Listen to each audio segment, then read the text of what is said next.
সূরাতুত তাওবার 111 নম্বর আয়াতে কারিমা তেলাওয়াত করলাম। এই আয়াতে আল্লাহ তাআলা 5টি বিষয় আলোচনা করেছেন। 5টি বিষয় আগে আমরা একসাথে বলি, এরপর বলি। আমার সাথে সবাই একটু বলেন, ক্রেতা, বিক্রেতা, দ্রব্য, মূল্য, বাজার।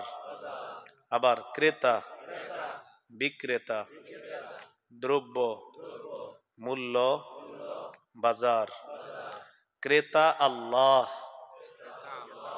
বিক্রেতা মুমিনগণ, দ্রব্য জানমাল, মূল্য জান্নাত, বাজার জিহাদের ময়দান। ক্রেতাকে, বিক্রেতা মুমিনগণ, দ্রব্য জানমাল, মূল্য জান্নাত, বাজার জিহাদের ময়দান। আল্লাহ তাআলা বলেন, ইন্নাল্লাহা ইশতারা, নিশ্চয়ই আল্লাহ ক্রয় করে নিয়েছেন। আল্লাহ হলেন ক্রেতা। মিনাল মুমিনিনা, মুমিনদের থেকে, মুমিনরা হলো বিক্রেতা। আনফুসাহুম ওয়া আমওয়ালাহুম, তাদের জানমাল, জানমাল হলো দ্রব্য। বিআন্না লাহুমুল জান্নাহ, এই জানমালের মূল্য পরিশোধ করবে আল্লাহ আল্লাহর দেওয়া জান্নাত দিয়ে। তাহলে জানমাল দ্রব্য মূল্য হলো আল্লাহর দেওয়া জান্নাত।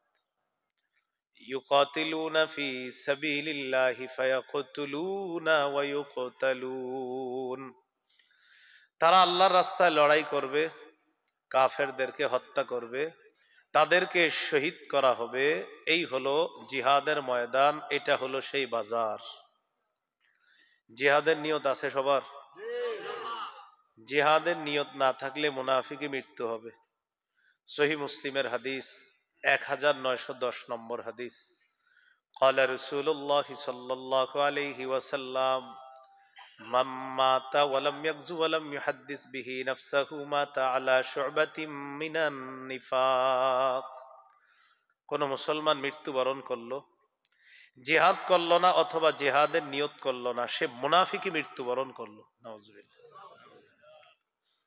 সূরাতুল হুজুরাতের 15 নম্বর আয়াত, 26 পারা 16 নম্বর পৃষ্ঠা। আল্লাহ তাআলা বলেন, ইন্নামাল মুমিনুনা আল্লাযীনা আমানু বিল্লাহ ওয়া রাসূলিহি সুম্মা লাম ইয়ারতাবু ওয়া জাহাদু বিআমওয়ালিহিম ওয়া আনফুসিহিম ফি সাবিলিল্লাহ উলাইকা হুমুস সাদিকুন। আল্লাহ বলেন, খাঁটি ইমানদার তারা যারা আল্লাহকে বিশ্বাস করে, রসুলকে বিশ্বাস করে, সন্দেহ করে না, জান মাল নিয়ে আল্লাহর রাস্তায় লড়াই করে। আল্লাহ বলেন, আমি তাদেরকে খাঁটি সত্যবাদী মুমিন বলে ঘোষণা করলাম। 28 পারা 11 নম্বর পৃষ্ঠা। সূরাতুস সফফি 10 থেকে 13 নম্বর আয়াতে আল্লাহ বলেন, ইয়া আইয়ুহাল্লাযীনা আমানু হাল আদুল্লুকুম আলা তিজারা هل أدلكم على تجارة تنجيكم من عذاب أليم, হে ঈমানদারগণ, আমি কি তোমাদেরকে এমন একটা ব্যবসার ব্যাপারে বলবো যেই ব্যবসা তোমাদেরকে যন্ত্রণাদায়ক আযাব থেকে রক্ষা করবে? তো আল্লাহ তাআলাই ব্যবসার কথা বলতেছেন। তুমিনুনা বিল্লাহ, তোমরা আল্লাহকে বিশ্বাস করবে, ওয়া রাসূলি, রাসূলকে বিশ্বাস করবে, ওয়া তুজাহিদুনা ফি সাবিলিল্লাহি বিআমওয়ালিকুম ওয়া আনফুসিকুম, তোমাদের জানমাল দিয়ে আল্লাহর রাস্তায় লড়াই করবে। এই ব্যবসা তোমাদেরকে যন্ত্রণাদায়ক আযাব থেকে রক্ষা করবে। যালিকুম খায়রুল লাকুম ইন কুনতুম তা'লামুন, আল্লাহ বলেন, যদি তোমরা জানতে, এটাই তোমাদের জন্য কল্যাণ। ইয়াগফির লাকুম যুনুবাকুম, তিনি তোমাদের আগের সমস্ত গুনাহগুলো মাফ করে দিবেন। ওয়া ইউদখিলকুম জান্নাতিন তাজরি মিন তাহতিহাল আনহার, তোমাদেরকে এমন বাগানে প্রবেশ করাবেন যেই বাগানের তলদেশ দিয়ে নহর সমূহ প্রবাহিত হবে। ওয়া মাসাকিনা তাইয়্যিবাতান ফি জান্নাতি আদ, চিরস্থায়ী বসবাসের বাগানের মধ্যে তোমাদেরকে মনোভূত বাসস্থান আল্লাহ দান করবেন। যালিকাল ফাউজুল আযীম, আল্লাহ তাআলা বলেন এটাই মহান সফলতা। এরপর বলেন ওয়া উখরা তুহিব্বুনাহা নাসরুম মিনাল্লাহ ওয়া ফাতহুন করিব, তোমাদের পছন্দ অনুযায়ী আরো নেয়ামত আল্লাহ দান করবেন, যেমন আল্লাহর পক্ষ থেকে সরাসরি সাহায্য দুনিয়াতে আসবে। ওয়া ফাতহুন করিব, আল্লাহ তোমাদেরকে আসন্ন বিজয় দান করবেন। ওয়া বাশশিরিল মুমিনিন, নবী আপনি মুমিনদেরকে সুসংবাদ জানায়া দেন। নবী আপনি মুমিনদেরকে সুসংবাদ জানায়া দেন। এই হলো আপনার কোরআন থেকে জিহাদের ব্যাপারে কথা। এখন আমার সাথে একটু বলেন, বলেন 8টি পছন্দনীয় জিনিস থেকে বলেন, আল্লাহকে, রসুলকে, জিহাদকে বেশি ভালোবাসতে হবে। যদি ভালো না বাসি গজব যে কোনো সময় চলে আসবে। সূরাতুত তাওবা 24 নম্বর আয়াতে আল্লাহ বলেন, কুল ইন কানা আবাউকুম ওয়া আবনাউকুম ওয়া ইখওয়ানুকুম ওয়া আজওয়াজুকুম ওয়া আশীরাতুকুম ওয়া আমওয়ালুন ইকতারাফতুমুহা ওয়া তিজারাতুন তাখশাউনা কাসাদাহা ওয়া মাসাকিনু তারদাউনাহা আহাব্বা ইলাইকুম মিনাল্লাহি ওয়া রাসূলিহি ওয়া জিহাদিন ফি সাবিলিহি ফাতারাব্বাসু হাত্তা ইয়াতিয়াল্লাহু বিআমরি। আল্লাহ তাআলা বলেন, যদি তোমাদের মা বাবা, যদি তোমাদের সন্তান, যদি তোমাদের ভাই বোন, যদি তোমাদের স্ত্রী, যদি তোমাদের পরিবার, যদি তোমাদের সম্পদ, যদি তোমাদের ব্যবসা, যদি তোমাদের মনোভূত বাসস্থান, এই 8টা জিনিসের এই 8টা জিনিস যদি আল্লাহ এবং রসুল এবং জিহাদের চাইতে বেশি প্রিয় হয়, আল্লাহ তাআলা বলেন ফাতারাব্বাসু, অপেক্ষা করো, হাত্তা ইয়াতিয়াল্লাহু বিআমরি, আল্লাহ গজব নিয়ে আসা পর্যন্ত অপেক্ষা করো। নাউজুবিল্লাহ। এই 8টা জিনিস সাধারণত আমরা বেশি ভালোবাসি, কিন্তু এই 8টা জিনিসের চাইতে আল্লাহকে, রসুলকে আর জিহাদকে বেশি ভালোবাসতে হবে। আল্লাহ কথাগুলা মনে রাখার তৌফিক দান করেন। আবু দাউদের হাদিস 2504 নম্বর হাদিস, قال رسول الله صلى الله عليه وسلم جاهدوا المشركين بأموالكم وأنفسكم وألسنتكم। রাসূলুল্লাহ সাল্লাল্লাহু আলাইহি সাল্লাম বলেন, তোমরা তোমাদের সম্পদ দিয়ে, তোমাদের জান দিয়ে এবং তোমাদের জবান দিয়ে মুশরিকদের বিরুদ্ধে লড়াই করো। আমাদের বাংলাদেশে 90 ভাগের বেশি মুসলমান, কিছু মুশরিকদের ভাব সাবে মনে হয় তারা আমাদের উপর আধিপত্য বিস্তার করতে চায়। এই জন্য তাদের বিরুদ্ধে লড়াই করতে হবে, জিহাদের প্রস্তুতি নিয়ে রাখতে হবে। আল্লাহ তৌফিক দান করেন। আবু দাউদের হাদিস 2484 নম্বর হাদিস, قال رسول الله صلى الله عليه وسلم لا تزال طائفة من أمتي يقاتلون على الحق ظاهرين على من ناوأهم। নবীজি বলেন, আমার উম্মতের একটা দল সদা সর্বদা হকের পক্ষে লড়াই করবে, যারা শত্রু তাদের বিরুদ্ধে তারা বিজয় অর্জন করবে। হাত্তা ইউকাতিলা আখিরু উম্মতি আল মাসিহ আদ-দাজ্জাল, আমার উম্মতের সর্বশেষ দলটা দাজ্জালের বিরুদ্ধে লড়াই করবে, আর আল্লাহ তাআলা তাদেরকেও বিজয় দান করবেন।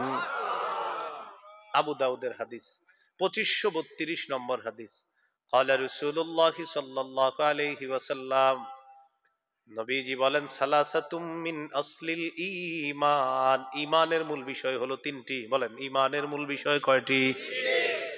1 নম্বর আল কাফু আম্মান ক্বালা লা ইলাহা ইল্লাল্লাহ, যে ব্যক্তি বলে লা ইলাহা ইল্লাল্লাহ তাকে কষ্ট দেওয়া যাবে না, কথার কষ্ট দেওয়া যাবে না, কর্মের কষ্ট দেওয়া যাবে না। 2 নম্বর ওয়ালা নুকাফিরুহু বিযামবিন, কোন গুনাহের কারণে কোন মুসলমানকে আমরা কাফের বলবো না। তিন নাম্বার, ওয়ালা নুখরিজুহু মিনাল ইসলামি বিআমালিন, কোন মুসলমানের একটা আমল দেখেই তাকে আমরা ইসলাম থেকে বের করে দিব না। এই তিনটা ইমানের মূল বিষয়।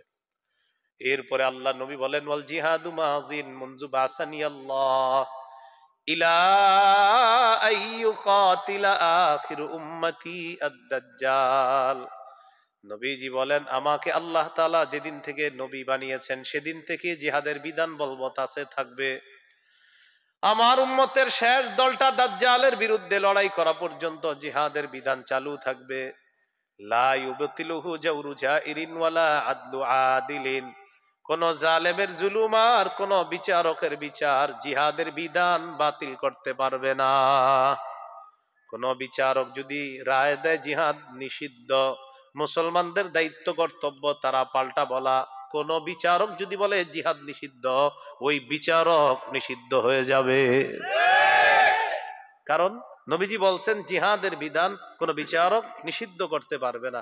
এজন্য কোন বিচারক নিষিদ্ধ বললে কি নিষিদ্ধ হবে? হবে না। আল্লাহ কথাগুলা বুঝার তৌফিক দান করেন। আবু দাউদের হাদিস, রাসূলুল্লাহ সাল্লাল্লাহু আলাইহি সাল্লাম বলে দিলেন যে আমাকে যেদিন থেকে আল্লাহ নবী বানিয়েছেন সেদিন থেকে জিহাদের বিধান চালু আছে, চলতে থাকবে। আল্লাহ কথাগুলা মনে রাখার তৌফিক দান করেন। সহিহ বুখারীর বর্ণনা 3123 নম্বর হাদিস, قال رسول الله صلى الله عليه وسلم تكفل الله لمن جاهد في سبيل الله لا يخرجه إلا الجهاد في سبيله وتصديق كلماته بأن يدخله الجنة أو يرجعه في مسكنه الذي خرج منه ما نال من أجر أو غنيمة। কোন ব্যক্তি জিহাদে বের হয়েছে, জিহাদে বের হওয়ার পর এই ব্যক্তির ব্যাপারে আল্লাহ দায়িত্ব নিয়ে নেয়, হয়তো তাকে শহীদ বানায়া জান্নাতে প্রবেশ করাবে, না হয় প্রচুর মাল সম্পদ সহ আল্লাহ তাকে তার বাসায় ফিরাইয়া দিবে। এই জন্য অভিভাবক যারা আছেন, আগে আমরা জিহাদের কথা শুনলে বলতাম ইন্নালিল্লাহ, এটা আবার কি কথা। না, সন্তানদেরকে ছোটবেলা থেকে একটা মুসলমান জিহাদের মানসিকতা রাখবে, পবিত্র বিধান এটা, এটা প্রত্যেকটা মুসলমানের মাথায় থাকতে হবে। আল্লাহ কথাগুলা মনে রাখার তৌফিক দান করেন। তিরমিজির হাদিস 1655 নম্বর হাদিস, قال رسول الله صلى الله عليه وسلم সালাসুন হাক্কুন আলাল্লাহি আউনুহুম, তিন ব্যক্তিকে সাহায্য করা আল্লাহ নিজের উপর ওয়াজিব করে নেয়। এক নাম্বার, আল মুজাহিদু ফি সাবিলিল্লাহ, মুজাহিদ আল্লাহর রাস্তায় যে জিহাদ করে তাকে সাহায্য করা আল্লাহ তাআলা নিজের উপর ওয়াজিব করে নেয়। দুই নাম্বার, আল মুকাতাবুল্লাযী ইউরিদুল আদা, যেই গোলাম মনিবের সাথে চুক্তিবদ্ধ হয়, এই পরিমাণ টাকা দিলে মনিব তাকে আজাদ করে দিবে, এই গোলামকে গোলামের জিনজির থেকে মুক্ত করার জন্য আল্লাহ তাআলা তাকে সাহায্য করা নিজের উপর ওয়াজিব করে নেয়। তিন নাম্বার, ওয়ান্নাকিহুল্লাযী ইউরিদুল আফাফা, যে ব্যক্তি বিয়ের মাধ্যমে নিজেকে পুত পবিত্র করতে চায় আল্লাহ তাআলা তাকে সাহায্য করা নিজের উপর ওয়াজিব করে নেয়। কিসের মাধ্যমে? বিয়ের মাধ্যমে যে নিজেকে পবিত্র করতে চায়। এখন বিয়ের মাধ্যমে পবিত্র হবেন, বিয়ের আগেই তো সবাই অপবিত্র হয়। যে মেয়েটারে দেখতে যায়, এই মেয়েকে দেখতে যাওয়ার পর নিজের বাপেরও মেয়েরে দেখায়, মানে অর্থাৎ যে হুবো শ্বশুর, ওই মেয়ের শ্বশুর হবে যে বিয়ের পরে, ওই হুবো শ্বশুর মেয়েকে বিয়ের আগে দেখে। হারাম, সম্পূর্ণ হারাম। ছেলের বাবার জন্য ছেলে যেই মেয়েটাকে বিয়ে করবে, এই মেয়েটাকে হুবো শ্বশুর দেখা সম্পূর্ণ হারাম। কি বলেন তো? হারাম। তো যাই হোক, শ্বশুর দেখছে, হারাম কাজ করছে। এরপরে কন্যা পক্ষ ছেলে পক্ষের ফোন দেয়, আপনারা তো কিছু জানাইলেন না। ছেলে পক্ষ বলে, মেয়ের দুলাভাই তো, ছেলের দুলাভাই আমেরিকা থাকে, তো দুলাভাই মেয়ের ছবিটা দেখা ফাইনাল সিদ্ধান্ত দিবে হ্যাঁ নাকি না, কারণ দুলাভাই বিয়ে করবে, তো এই জন্য দুলাভাই সিদ্ধান্তটা জানাবে। এরকম নির্লজ্জ আর বেহায়া টাইপের কিছু মানুষও সমাজের মধ্যে পাবেন। এরকম নির্লজ্জ আর বেহায়া টাইপের মানুষ সমাজে পাবেন। আল্লাহ আমাদেরকে হেফাজত করেন। তো তিন ব্যক্তিকে সাহায্য করা আল্লাহ নিজের উপর ওয়াজিব করে নেয়। এর মধ্যে একজন আল্লাহর রাস্তার মুজাহিদ, তাকে সাহায্য করা আল্লাহ নিজের উপর ওয়াজিব করে নেয়। আচ্ছা, সহিহ মুসলিমের হাদিস 1878 নম্বর হাদিস, এই হাদিসের মধ্যে আছে, ক্বালা রাসূলুল্লাহ সাল্লাল্লাহু আলাইহি ওয়াসাল্লাম মাসালুল মুজাহিদি ফি সাবিলিল্লাহি কামাসালিস সাইমিল কাইমিল কানিতি বিআয়াতিল্লাহ লা ইয়াফতুরু মিন সিয়ামিন ওয়ালা সালাতিন হাত্তা ইয়ারজিআল মুজাহিদু ফি সাবিলিল্লাহ। এক ব্যক্তি রোজা রাখছে, নামাজে আছে, তেলাওয়াত করতেছে, রোজাদার নামাজে আবার তেলাওয়াত, ক্লান্ত হয় না।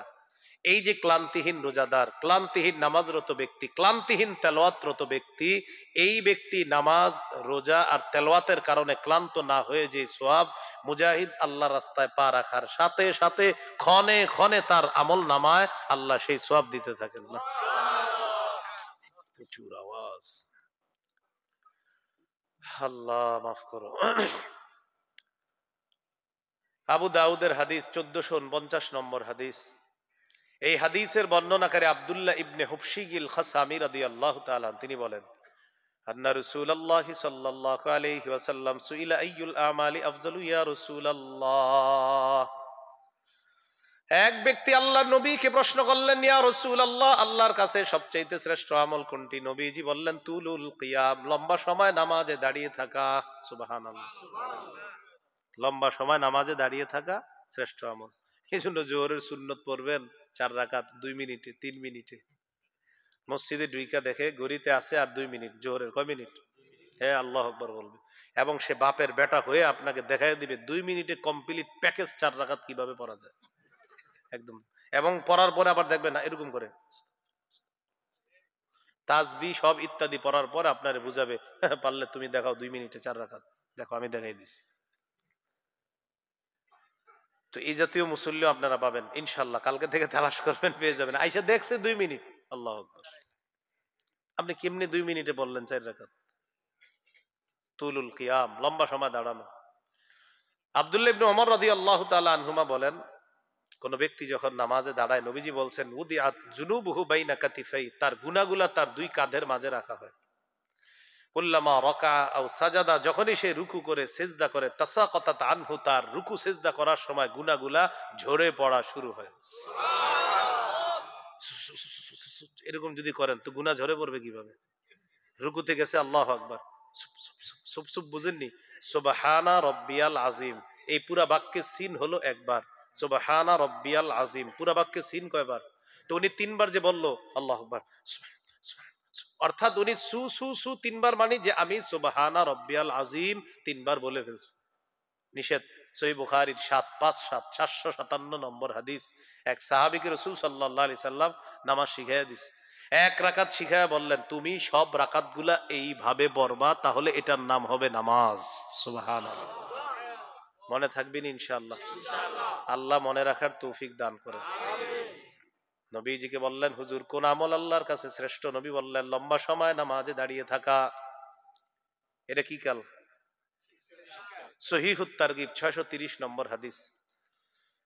রাজুলুন কামা ফি লাইলাতিন বারিদাতিন মিন ফিরাশিহি ওয়া লিহাফিহি ওয়া দিসারিহি, এক ব্যক্তি শীতের রাতে লেপ কম্বল বালিশ ইত্যাদি ছেড়ে উঠছে, উঠার পর উযু করছে, উযু করে নামাজে দাঁড়াইছে, তাকে দেখে আল্লাহ খুশিতে হাসতে থাকে।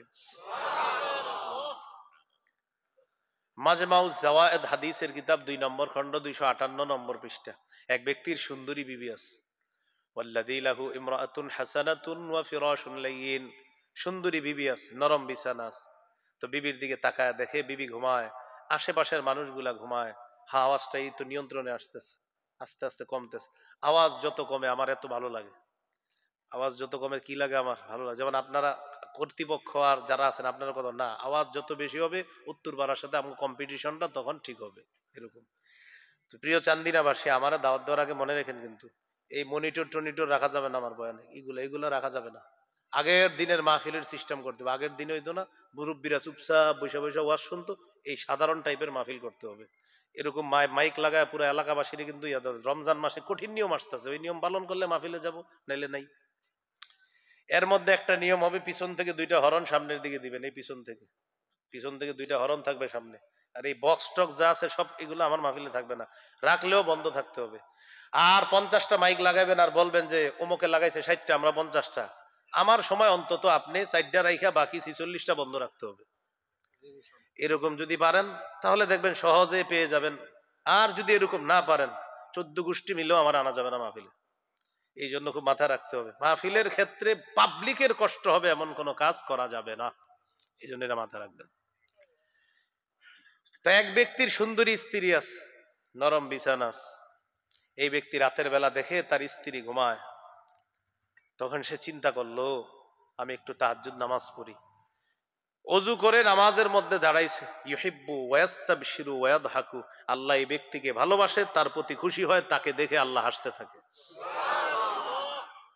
তো নবীজিরে প্রশ্ন করলেন, হুজুর আল্লাহর কাছে সবচাইতে শ্রেষ্ঠ আমল কোনটি? নবীজি বললেন তুলুল কিয়াম, লম্বা সময় নামাজে দাঁড়িয়ে থাকা।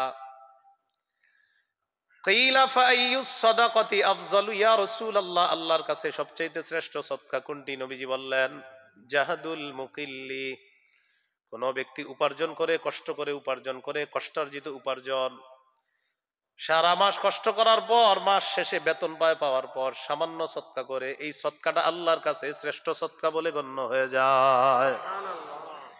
কিলা ফাআইয়ুল হিজরাতি আফযালু ইয়া রাসূলুল্লাহ, ইয়া রাসূলুল্লাহ, আল্লাহর কাছে সবচাইতে শ্রেষ্ঠ হিজরত কোনটি? নবীজি বললেন মান হাজারা মা হারামাল্লাহু আলাইহি, যে ব্যক্তি নিষিদ্ধ জিনিস থেকে বেঁচে থাকে, নিষিদ্ধ জিনিস হারাম জিনিস থেকে বাঁচে, এই হারাম জিনিস থেকে বেঁচে থাকাটা আল্লাহর কাছে শ্রেষ্ঠ হিজরত বলে গণ্য হয়ে যায়।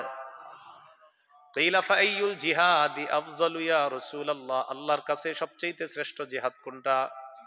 নবীজি বললেন মান জাহাদাল মুশরিকিনা বিমালিহি ওয়া নাফসিহি, কোন ব্যক্তি তার জান মাল নিয়ে আল্লাহর রাস্তায় লড়াই করলো, মুশরিকদের বিরুদ্ধে লড়াই করলো, এই জিহাদ আল্লাহর কাছে শ্রেষ্ঠ জিহাদ বলে গণ্য হয়ে যায়।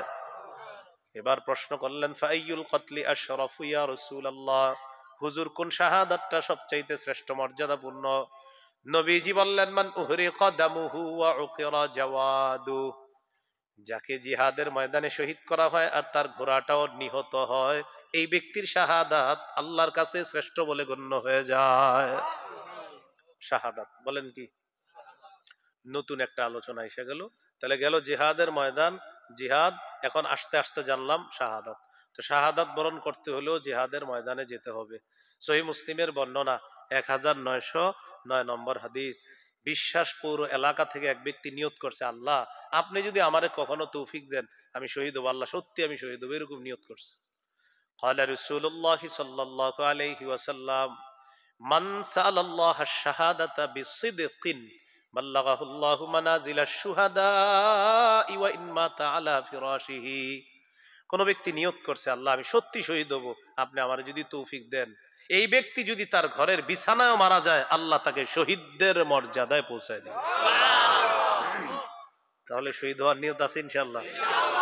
তিরমিজির হাদিস 1656 নম্বর হাদিস, عن أبي هريرة رضي الله تعالى عنه قال قال رسول الله صلى الله عليه وسلم لا يكلم أحد في سبيل الله والله أعلم بمن يكلم في سبيله إلا جاء يوم القيامة اللون لون الدم والريح ريح المسك। এক ব্যক্তি জিহাদে গেছে, একটু আঘাত পাইছে, এই আঘাত পাওয়ার কারণে কিয়ামতের ময়দানে তার রং হবে রক্তের রং, তার শরীর থেকে মেশক আম্বরের ঘ্রাণ বের হবে। তিরমিজির হাদিস 1661 নম্বর হাদিস, قال رسول الله صلى الله عليه وسلم ما من أحد من أهل الجنة يسره أن يرجع إلى الدنيا غير الشهيد। নবীজি বলেন জান্নাতের মধ্যে কেউ দুনিয়াতে আসতে চাইবে না শহীদ ছাড়া, শহীদ বারবার দুনিয়াতে আসতে চাইবে। সুবহানাল্লাহ, বলেন তো কে বারবার আসতে চাইবে দুনিয়াতে? শহীদ। কেন? নবীজি বলেন ফাইন্নাহু আইয়ারজিয়া ইলাদ দুনিয়া ফাইন্নাহু ইউহিব্বু আইয়ারজিয়া ইলাদ দুনিয়া ওয়া ইয়াকুলু হাত্তা উকতালা 10 মাররাত,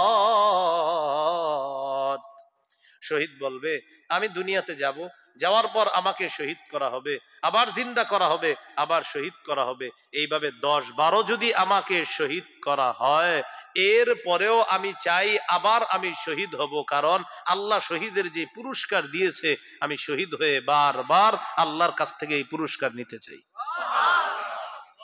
এজন্য রাসূলুল্লাহ সাল্লাল্লাহু আলাইহি সাল্লাম বলেন সহিহ বুখারী 2797 নম্বর হাদিস, 2797, قال رسول الله صلى الله عليه وسلم ওয়াল্লাযী নাফসি বিয়াদিহি লাওয়াদিতু আন্নী উকতালু ফী সাবিলিল্লাহ সুম্মা উহইয়া সুম্মা উকতাল সুম্মা উহইয়া সুম্মা উকতাল সুম্মা উহইয়া সুম্মা উকতাল। আল্লাহ নবী বলেন, আমার মন চায় আল্লাহর কসম আমাকে শহীদ করা হোক, আবার আমাকে জিন্দা করা হবে, আবার আমাকে শহীদ করা হোক, আবার আমাকে জিন্দা করা হবে, আবার আমাকে শহীদ করা হোক। হাদিসের ভাষ্য অনুযায়ী বোঝা যায় আল্লাহর নবী চায় আমাকে বারবার শহীদ করা হোক, আমি বারবার আবার জিন্দা হতে চাই, বারবার আবার শহীদ হতে চাই। কেন এরকম নবীজিও শহীদ হইতে চায়? একটা হাদিস শুনলে বুঝবেন কেন। তিরমিজির বর্ণনা 1663 নম্বর হাদিস। قال رسول الله صلى الله عليه وسلم للشهيد عند الله 6 خصال। আল্লাহর কাছে শহীদের 6টা মর্যাদা আছে। বলেন কয়টা? 1 নম্বর, ইউগফারু লাহু ফি আউয়ালি দাফাতিন ওয়া ইউরা মাকআদুহু মিনাল জান্নাহ। শহীদের শরীরে রক্তের ফোঁটাটা পড়ার সাথে সাথে তার আগের সব গুনাহ মাফ, আর ওই মুহূর্তেই জান্নাতে তার আসনটা তাকে দেখানো হয়। মানে শহীদ শহীদ হচ্ছে, শহীদকে দেখানো হচ্ছে এই যে তুমি এখানে থাকবা, শহীদ তুমি এখানে থাকবা, এটা দেখানো হয়। ওয়ায়ুজারু মিন আযাবিল কবরি, শহীদকে কবরের আযাব থেকে নিরাপত্তা দেওয়া হবে। 3 নাম্বার, ওয়ামানু মিনাল ফাজাইল আকবার, কিয়ামতের ময়দানের বিভীষিকাময় অবস্থা আর জাহান্নামের আযাব থেকে শহীদ নিরাপত্তা লাভ করবে।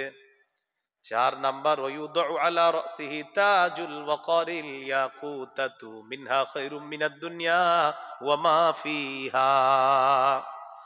জান্নাতের মরমর পাথর আছে, এই মরমর পাথর খচিত মুকুট শহীদের মাথায় পরিয়ে দেওয়া হবে। এই পাথরের কত মূল্য আল্লাহ নবী বলেন, দুনিয়ার মধ্যে যা কিছু আছে এর চাইতে ওই পাথরের দাম আল্লাহর কাছে আরো বেশি। 5 নাম্বারটা বলবো? সবাই বলেন। আসলে বলবো? ওয়ায়ুজাওয়াজু সিনতাইনি ওয়া সাবঈনা যাওজাতাম মিনাল হুরিল আইন, 72 জন হুরকে শহীদের সাথে বিয়ে দেওয়া হবে। 6 নাম্বার, ওয়াইশাফাউ ফি সাবঈনা মিন আকারিবিহি, শহীদের নিকটাত্মীয়র মধ্যে কমপক্ষে 70 জনের ব্যাপারে তার সুপারিশ কবুল করা হবে।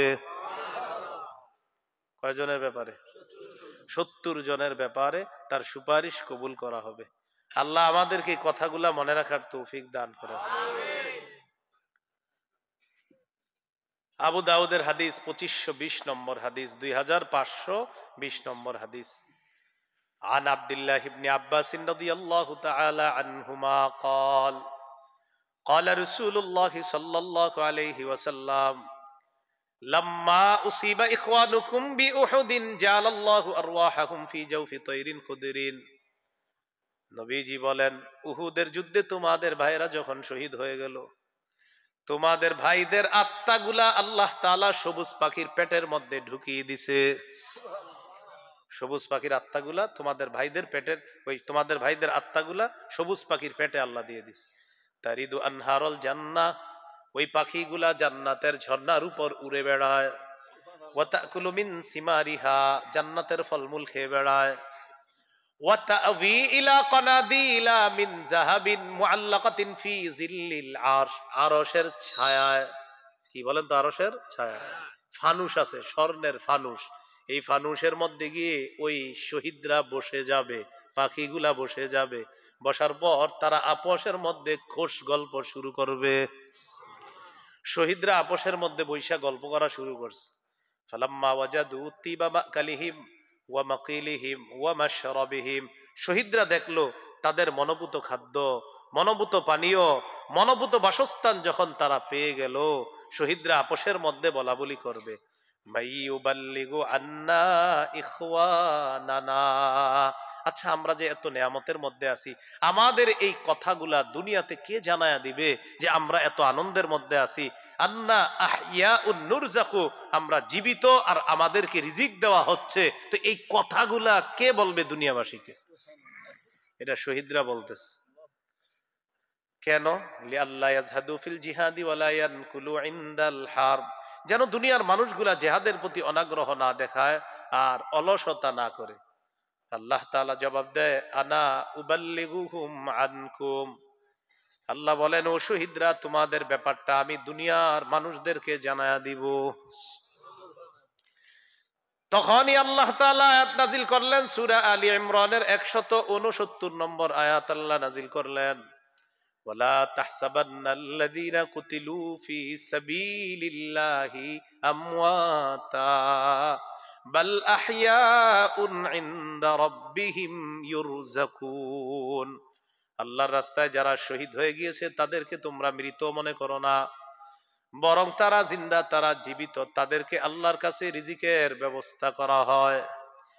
ফারিহিনা বিমা আতাহুমুল্লাহু মিন ফাদলিহি, আল্লাহ তাদেরকে যে নিয়ামত দান করছেন এই নিয়ামত পেয়ে তারা খুশি, তারা আনন্দিত, তারা উল্লাসিত।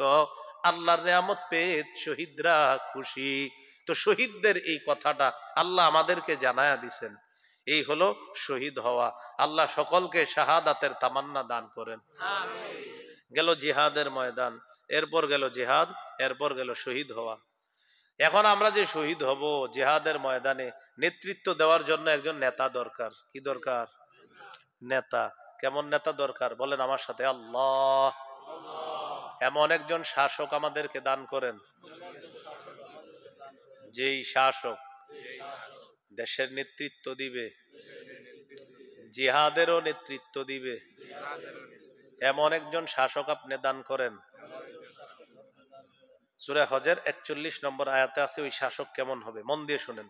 আল্লাহ তাআলা বলেন, আল্লাযীনা ইম্মাক্কান্নাহুম ফিল আরদি আকামুস সালাহ, যাদেরকে আমি শাসন ক্ষমতায় বসাই তাদের 1 নাম্বার কাজ হলো নামাজ কায়েম করবে। 2 নাম্বার কাজ ও আতাউজ যাকাত, তারা রাষ্ট্রীয়ভাবে যাকাতের বিধান চালু করবে। ওয়া আমারু বিল মারুফ, তারা সৎ কাজের আদেশ করবে। ওয়া নাহাউ আনিল মুনকার, তারা অসৎ কাজ থেকে নিষেধ করবে। কিন্তু আমাদের দুর্ভাগ্য, আমরা এক তাগুত ছাড়ি আরেক তাগুতকে বসাই, আবার আরেক তাগুত ছাড়ি আরেক তাগুতকে বসাই। এইভাবে বারবার আমরা তাগুত পাল্টায় আরেক তাগুতকে বসায়া দেই। বসায়া দেওয়ার কারণে এ রাষ্ট্রীয়ভাবে নামাজের বিধান কি চালু করবে? নিজেরাই নামাজ পড়ে না। কি করি? বারবার এক তাগুত ছাড়ি আরেক তাগুত ধরি। পানি থেকে, বৃষ্টি থেকে বাঁচার জন্য ঝর্ণার নিচে এসে দাঁড়াই। ওহো, আমার শরীরে যাতে পানি না লাগে। কেউ ভাই এখানে কেন? ভাই বাহিরে বৃষ্টি। তুই জায়গায় কি? ও এখানেও পানি, ঝর্ণা। বৃষ্টি থেকে বাঁচার জন্য কোথায় এসে দাঁড়ায়? ঝর্ণা। এক তাগুতকে ছাড়ে আর একটাকে ধরে, পশ্চিম ছাড়ে পশ্চিমা ধরে। 47 জন প্রেসিডেন্ট পরিবর্তন করলো, একজনকেও নারী বসাইলো না। অন্য দেশের উপর নারী শাসক চাপায়া দিয়া গোলামির রশিটা আমাদের গলার মধ্যে দিয়া আমাদেরকে বারবার এই গোলাম বানায় রাখতে চায়। এরা আমাদের চিহ্নিত এবং চিরশত্রু, এটা মুসলমান বুঝতে হবে। মুসলমানের অভিভাবক আল্লাহ। বলেন ইমানদারের অভিভাবক কে? 3 নম্বর পারা 2 নম্বর পৃষ্ঠা সূরা বাকারা 257 নম্বর আয়াত আল্লাহ বলেন, আল্লাহু ওয়ালিয়ুল্লাযীনা আমানু, যারা ঈমানদার তাদের অভিভাবক হলেন আল্লাহ। 6 পারা 16 নম্বর পৃষ্ঠা সূরা মাইদা 51 নম্বর আয়াত, ইয়া আইয়ুহাল্লাযীনা আমানু লা তাত্তাখিযুল ইয়াহুদা ওয়ান নাসারা আউলিয়া। আল্লাহ তাআলা বলেন, হে ঈমানদারগণ, ইহুদি খ্রিস্টানদেরকে তোমরা অভিভাবক রূপে গ্রহণ করো না। বলেন ঈমানদারদের অভিভাবক কে? আফগানিস্তান আল্লাহকে অভিভাবক মানছে, তাই আফগানিস্তানকে আল্লাহ তাআলা ধৈর্যের পর আল্লাহ তাদেরকে বিজয় দান করছেন। তারা অভিভাবক মানছে কাকে? আল্লাহকে। 3 বছর আগে কেউ তাদেরকে গণে নাই, এখন তারা কাউরে গণে না। 3 বছর আগে বিভিন্ন দেশ বলছে আমরা তাদেরকে সমর্থন দিচ্ছি না। এখন আফগানিস্তানকে অনেকে বলে, প্রিয় আব্বা কেমন আছেন? তো আফগানিস্তান বলে, হ্যাঁ, বাপ ডাকার সময়ও নাই। আফগানিস্তানের সাথে এখন চিরশত্রু যারা ছিল ওরাও একটু সুসম্পর্ক কায়েম করতে চায়। আফগানিস্তান বলে গোনার টাইম নাই। নারীরা রাস্তায় নামছিল আফগানিস্তানের। নাইমা বলছে আমরাও চাকরি করব, আমাদের টাকা পয়সা দরকার। আফগান সরকার কয় বেতন কত পাইতে আগে? কয় এত। পর্দার সহিত চাকরি করো, ডাবল বেতন পাইবা, যাও। এই জাতি আপনি ঠেকাবেন কিভাবে বলেন? খাল বন্ধ করে দিছে আফগানিস্তান, কৃত্রিম খাল চালু করছে। চালু করার পর দুনিয়াবাসীরই দেখায় দিছে। বিভিন্ন দেশের সাথে অর্থনৈতিক চুক্তি বন্ধ করে দিছে। এরা নিজেরা পণ্য দ্রব্য তৈরি করে এদের পানীয় এখন সারা পৃথিবী গ্রহণ করতে চায়, হালাল পণ্য। আলহামদুলিল্লাহ। অর্থনৈতিকভাবে প্রতিদিন আফগানিস্তানের মুদ্রার অবস্থা হয় এমন, আফগানিস্তানের অর্থনৈতিক হালাত প্রতিদিনের যে আপনার আপ ডাউন করে টাকা পয়সা, এটা প্রায় সময় আফগানিস্তান 1 নম্বরে চলে যায়। ইনশাল্লাহ আমরা আশাবাদী কিছু কয়েকদিন যাবে, হয়তো 2, 3, 4, 5 বছর যাবে, সারা পৃথিবী দেখবে বাৎসরিক ভাবেও আফগানিস্তান আয়ে 1 নম্বর হবে। তাহলে আমরা মুসলমান হিসাবে কোন দেশটাকে ফলো করা দরকার? না, ওইটারে কারে দরকার ফলো করা? বলেন মুসলমান হিসেবে কারে দরকার? সবাই বলেন কাকে? আফগানিস্তান আল্লাহর অভিভাবক বানায় দেখাই দিতেছে। এই জন্য 1 নাম্বার দোয়া করবেন, আল্লাহ এমন একজন শাসক চাই যে শাসক দেশও চালাবে, জিহাদের নেতৃত্ব দান করবে। 2 নাম্বার দোয়া করবেন, বলেন আল্লাহ বাংলাদেশে শরিয়া আইন দেখতে চাই। শরিয়া আইন চায় না তারা, বলেন কোন না কোন অপরাধে অপরাধী যারা, আবার শরিয়া আইন চায় না তারা কোন না কোন অপরাধে অপরাধী যারা। চোর শরিয়া আইন চায় না, হাত কাটা যাবে। ধর্ষক শরিয়া আইন চায় না, পাথর মারা হবে। নাটক সিনেমা যারা করে তারা শরিয়া আইন চাইবে না, পছন্দ করবে না, কারণ কোন নারীর শরীরে অবৈধভাবে স্পর্শ করা যাবে না। এই জন্য শরিয়া আইন চায় না তারা কোন না কোন অপরাধে অপরাধী যারা। আপনি শরিয়া আইন বলার পর কেউ যদি বলে এটা কি দরকার, আপনি বলবেন আপনি কি চোর? হেরে বলবেন। যদি বলে হে মেয়ে এটা কোনো কথা, বলবেন শরিয়া আইন তো চোরের জন্য সমস্যা। তো না, এমনি বললাম। বলবেন আপনি কি ধর্ষক? হে মিয়া, বলবেন শরিয়া আইন তো ধর্ষকের জন্য সমস্যা। আপনি কি মদ চালান টালান করেন নাকি? যদি বলে না, কি বলে এগুলা, তো এটা তো তাদের সমস্যা। যারা মাদক দ্রব্য নেয় এরা কখনো শরিয়া আইন চাইবে না। ইয়াবা, বাবা, গাজা, হিরোইন, ফেন্সিডিল, আফিম, কানাডা ড্রাই, মাস্তুদ, শ্যাম্পেন, ডাইল ইত্যাদি ভ্যান গাড়ির চিপা চুপা দোকানের পিছনে যারা টানে, এই সেই সময় এরা কি কখনো শরিয়া আইন চাইবে? এই জন্য শরিয়া আইন চায় না তারা কোন না কোন অপরাধে অপরাধী যারা।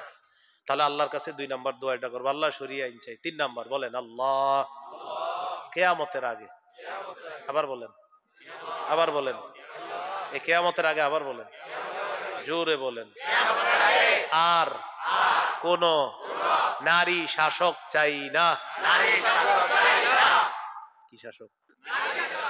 সবাই এরকম জোরে বলেন কেন? আরো জোরে বলেন।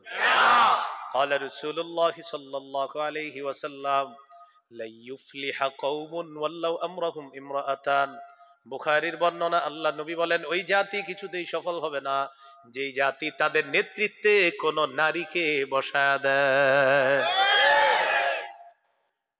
সেই জাতি কিছুতেই সফল। এখন আপনি আমার বয়ান শোনার পরে বললেন হুজুর এটা কি বললো, আমিনি বলছি, নবীজি না বলছি। এখন আপনি চিন্তা করতে পারেন হুজুর এটা কোনো কথা? আপনার বুঝে আসুক না আসুক, আমার নবীর কথা সত্য। নারী যদি আবার বসান, আপনার আমার কপাল আগের চেয়ে আরো খারাপ হবে, ভালো হবে না। সিদ্ধান্ত নেওয়ার সময় এখন।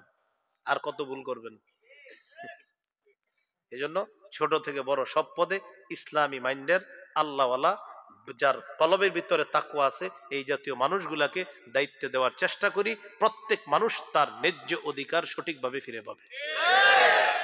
অন্যথায় আর কি, রড, বাঁশ, গম ইত্যাদি যা আছে সব আগের মতোই চলবে। মনে থাকবে নি? তাহলে জিহাদের ময়দানে আছি আমরা, বুঝলে গেছেন? জিহাদের ময়দান, জিহাদ, শহীদ। এখন দরকার একজন আমির। তো আমিরের কি গুণ হবে? তো বললাম আমরা যে যিনি শাসক হবে, এই জাতীয় একজন আমির আমরা চাই। এখন আমিরকে মানতে হবে। বলেন আমিরকে কি করতে হবে? সূরা নিসার 59 নম্বর আয়াতে আল্লাহ বলেন ইয়া আইয়ুহাল্লাযীনা আমানু আতিউল্লাহ ওয়া আতিউর রাসূলা ওয়া উলিল আমরি মিনকুম। আল্লাহ তাআলা বলেন তোমরা আল্লাহর আনুগত্য করো, রাসূলের আনুগত্য করো, তোমাদের মধ্যে যারা শাসক তাদের আনুগত্য করো, যারা আমির তাদের আনুগত্য করো। আল্লাহর আনুগত্য কোনো শর্ত লাগবে না, নিঃশর্তভাবে আল্লাহর আনুগত্য করতে হবে। আল্লাহর হুকুমে রসুলের আনুগত্যে কোনো শর্ত লাগবে না, নিঃশর্তভাবে রসুলের আনুগত্য করতে হবে। রয়ে গেল আমিরের আনুগত্য, শাসকের আনুগত্য। শাসকের আনুগত্য নিঃশর্তভাবে করা যাবে না।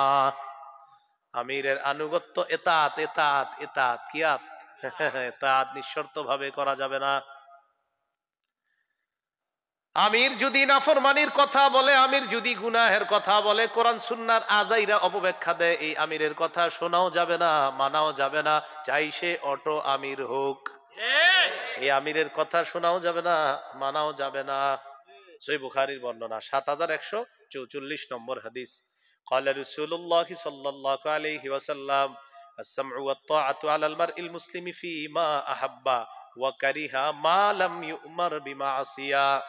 নবীজি বলেন, মুসলমানদের উপর আমিরের কথা মানা ওয়াজিব ততক্ষণ যতক্ষণ নাফরমানিমূলক কোনো আদেশ না করা হবে, নাফরমানিমূলক কথা না বলা হবে। ফাইদা উমিরা বিমাসিয়া, যদি নাফরমানিমূলক কথা বলা হয়, ফালা সামআ, তার কথা শোনা যাবে না, ওয়ালা তাআতা, তার ইতাআত করা যাবে না, তার কথা মানা যাবে না। আলেমরা যদি বলে অমুক আমির এই এই কথাগুলা গুমরাহি কথা, নবীদের বিরুদ্ধে কথা, লাখ লাখ আলেম ভুল করতে পারে না, ওই লাখ লাখ আলেমের কথা মেনে নেওয়াটা হলো সৌভাগ্যের লক্ষণ, আর মেনে না নেওয়া হতভাগা হওয়ার লক্ষণ। বুঝা ঠিক কইতাছেন নি? আচ্ছা, এখন যে ওয়াজটা করতেছি আমিরের, এখন অনেকে বলবে হুজুর জিহাদের ময়দানে আমিরের থেকে আপনি আবার কোন দিকে যাইতেছেন? আমি কি একবারও বলছি কোন আমির? কিন্তু অনেকে এখন বলবে হুজুর এই কথাটা আমগো আমির রে কয়, আমগো আমির যদি এরকম হয় তো হেরিতে কই। মানে এখন অনেকে বলতে পারে যে হুজুরের মনে হয় এই কথাটা মনে হয় আমগো আমিরে বলতেছে, তো আমগো আমির কি এরকম যদি হয় তো আমগো আমিরই কই। মনে করেন উনি আমির, উনি যদি এরকম হয় তো ওনারই বলতেছে। মনে করেন আমি আমির, আমি যদি এই জাতীয় হই তো আমারই বলতেছি। বেদাতের ওয়াজ করলে চা দোকানের সামনে বেদাতিরা বসে বলে এই কথাটা হুজুরে কারে কইলো। আচ্ছা, আপনার কি লেগে এরকম প্রশ্ন জাগলো? তো আপনি বলবেন ভাই আপনি কি বেদাতি? যদি বলে না, কি যে বলেন, তো আপনার সমস্যা কি? আর যদি বলে ভাই হুজুরি যেটা বলতেছে আমি তো এগুলা করি, তো তো ওয়াজ আপনারই করছে। তো এখন আমিরের যে কথাগুলো বলতেছি না, এই এখন অনেকের ভিতরে পিন পতন শুরু হবে বা মাইকের আওয়াজ যায়, তো অনেকে বলবে হুজুর এই কথাটা মনে হয় অমুক রে কয়। জি প্রিয় অমুক, আপনার ওই আমির যদি এই টাইপের হয়, সত্যি কথা তাকেই বলতেছে। তা আপনি নিজেরে বলেন না না আমার আমির এরকম না, কিন্তু সবাই জানে কিন্তু যে আমি যে একটা ভণ্ডামির তলে আছি এটা অনেকে জানে, জানার পরেও চিন্তা করে কেমনে বলি ভণ্ড। তো আপনি আরে আপনারা তো ভণ্ড বলতেছে না কেউ, কিন্তু আপনি কেন নিতেছেন যে হুজুর আমি ভণ্ড? এরকম অনেক মানুষ সমাজে পাবেন যে আপনি কিন্তু হুজুর একটা ওয়াজ করছে, যেমন সুদের আলোচনা খতিব সাহেব করছে, একজনে বাইরে কয় গত 6 বছর তো আপনি ওয়াজ সুন্দরই করছেন, আজকে সুদের ওয়াজটা করলেন আপনারই কিছু কইছে? এরকম হইলো সমস্যাটা। এখন সহিহ বুখারীর একটা হাদিস শুনেন, 4340 নম্বর হাদিস। এই হাদিসটি সবাই মনে রাখার চেষ্টা করবেন, আমি বাংলায় গল্পের মতো বলবো, আপনারা আরো 10 জনকে এটা পৌঁছানোর চেষ্টা করবেন। আলী রাদিয়াল্লাহু তাআলা আনহুর বর্ণনা, তিনি বলেন, আগে হাদিসটি বলি দেখেন। বাসান নবী সাল্লাল্লাহু আলাইহি সাল্লাম সারিয়াতান ওয়াস্তামালা আলাইহিম রাজুলাম মিনাল আনসার ওয়া আমারাহুম আইয়ুতিউহু ফাগাদিবা ফাকালা আলাইসা ক্বাদ আমারাকুম রাসূলুল্লাহ সাল্লাল্লাহু আলাইহি সাল্লাম আন তুতিউনি ক্বালু বালা ক্বালা ইজমাউ লি হাতাবান ফাজামাউ লাহু فقال أوقدوها نارا فأوقدوها نارا قال ادخلوها فجعل يمسك بعضهم بعضا ويقولون فررنا من النار إلى رسول الله সাল্লাল্লাহু আলাইহি ওয়াসাল্লাম হাত্তা খামাদাতিন নার ওয়া সাকানা গাদাবু। রাসূলুল্লাহ সাল্লাল্লাহু আলাইহি সাল্লাম একটা বাহিনী প্রস্তুত করলেন, জিহাদে পাঠাবে। এই বাহিনীর একজন আমির নিযুক্ত করে দিলেন। বাহিনীর সবাইকে বললেন আমির সাহেব যা বলবে তা শুনবা। আমির সাহেব বাহিনী নিয়ে রওনা করছে। হঠাৎ আমির সাহেবের রাগ উঠছে। আমির সাহেব বাহিনীর সকলকে বললেন, নবী কি তোমাদেরকে হুকুম করেন নাই যে তোমরা আমার আনুগত্য করবা? সবাই বললেন হ্যাঁ করছে। তাহলে আমি এখন যা বলবো তা শুনবা। জি বলেন। তোমরা লাকড়ি সংগ্রহ করে নিয়ে আসো। তারা লাকড়ি সংগ্রহ করে আনছে। আনার পর আমির সাহেব বললেন লাকড়িতে আগুন লাগাও। আগুন লাগাইছে। আগুন ধরানোর পর এবার আমির সাহেব বললেন উদখুলুহা, সবাই আগুনে ঝাঁপ দাও। কোথায় ঝাঁপ দাও? আগুনে ঝাঁপ দাও। ফাহাম্মু, সাহাবায়ে কেরামের সবাই মোটামুটি মানসিকভাবে প্রস্তুত নিছে, তারা আগুনে ঝাঁপ দিবে। যখন ঝাঁপ দিবে, ফাজাআলা ইউমসিকু বাদুহুম বাদ, একজন আরেকজন এইভাবে খোঁচায়, এইভাবে খোঁচায়, এই এই আসলে ঝাঁপ দিমু, আসলে ঝাঁপ দিমু। একজন আরেকজন বলে কেন? বলতেছে ফারারনা মিনান নার ইলা রাসূলিল্লাহ সাল্লাল্লাহু আলাইহি সাল্লাম, আমরা আগুন থেকে বাঁচার জন্য নবীর কাছে আইসা মুসলমান হইলাম, সেই নবী আমিরের কথা মানতে গিয়ে আগুনে ঝাঁপ দিতে বলবে, এটা আমাদের বোধগম্য হচ্ছে না। এরকম বলতেছে আপোষের মধ্যে সাহাবীরা, মানে লাভ দিব কি দিব না, আমিরের কথা মানবো কি মানবো না। এই করতে করতে হাত্তা খমাদাতিন নার, আগুন নিভে গেছে। সুবহানাল্লাহ। ওয়াসাকানা গদবুহু, আমির সাহেবের রাগ ঠান্ডা হয়ে গেছে। বলেন আলহামদুলিল্লাহ। শুধু হযরতেরটা 10 বছরও ঠান্ডা হইল না। তা আমির সাহেবের রাগ ঠান্ডা হয়ে গেছে। ঠান্ডা হওয়ার পর এই ঘটনাটা নবীজির কাছে গেছে। হুজুর, এরকম এরকম একটা ঘটনা, আগুন জ্বালাইছিল। এটা কোনো গল্প কাহিনী নয়, কল্প কাহিনীও নয়। এটা সহিহ বুখারীর 4340 নম্বর হাদিস। মোট হাদিস সংখ্যা হবে 7563টা। কারো পকেটে যদি উস্তাদ থাকে এখনই মিলান। উস্তাদ বুঝছেননি? এখন সবাই কিন্তু পকেটে উস্তাদ রাখে, বাবা খুব সতর্ক সবাই, ওই আর কি ইত্যাদি। তো নবীজির কাছে সংবাদটা গেছে। যাওয়ার পর নবীজিরে বললেন, হুজুর, আমরা যে আমিরের কথা মানি নাই, আমরা কি ভুল করছি, অন্যায় করছি? নবীজি বলেন, সর্বনাশ, লাউ দাখালুহা মা খারাজু মিনহা ইলা ইয়াউমিল কিয়ামা। আমিরের কথা শুনে আমার সাহাবীরা যদি আগুনে ঝাঁপ দিত, কিয়ামত পর্যন্ত তারা আগুন থেকে বের হতে পারতো না। হাদিসের শেষে নবী বললেন, ইন্নামাত তাআতু ফিল মারুফ। আরে আমিরের কথা শুধু মানবা, ন্যায় সঙ্গত কথা কাজে আমিরের কথা মানবা। নাফরমানিমূলক কোন কথা যদি আমির বলে, সেক্ষেত্রে আমিরের কথা শোনা যাবে না, আমিরের কথা মানাও যাবে না। কথা কি বুঝে আসছে সবার? এজন্য রাসূলুল্লাহ সাল্লাল্লাহু আলাইহি সাল্লাম বলেন, লা তাআতা লি মাখলুকিন ফি মাসিয়াতিল খালিক। আল্লাহর নাফরমানি হয় এমন কোন কথা বা কাজে কোন মাখলুকের অনুসরণ করা যাবে না। এই জন্য বলেন আমার সাথে সবাই, আগামী 31শে জানুয়ারি, 1-2 ফেব্রুয়ারি আলেমদের সাথে টঙ্গীর মাঠে যাওয়ার চেষ্টা করব ইনশাআল্লাহ। মনে থাকবেন ইনশাআল্লাহ। তাহলে 4টা বিষয় আজকে আমরা শিখলাম। জিহাদের ময়দান, জিহাদ, শাহাদাত, আমির। জিহাদের নেতৃত্ব যিনি দিবেন। এবার একটু বলেন তো, ক্রেতাকে, বিক্রেতাকে, দ্রব্য কি? জানমাল। মূল্য কি? জান্নাত। বাজার কি? জিহাদের ময়দান। আল্লাহ তাআলা আমাদের সকলকে যে কথাগুলা শুনলাম বললাম, আমরা সবাই যেন জিহাদের এই তামান্না সবাই রাখতে পারি, লালন ধারণ পালন করতে পারি। আল্লাহ তৌফিক দান করেন।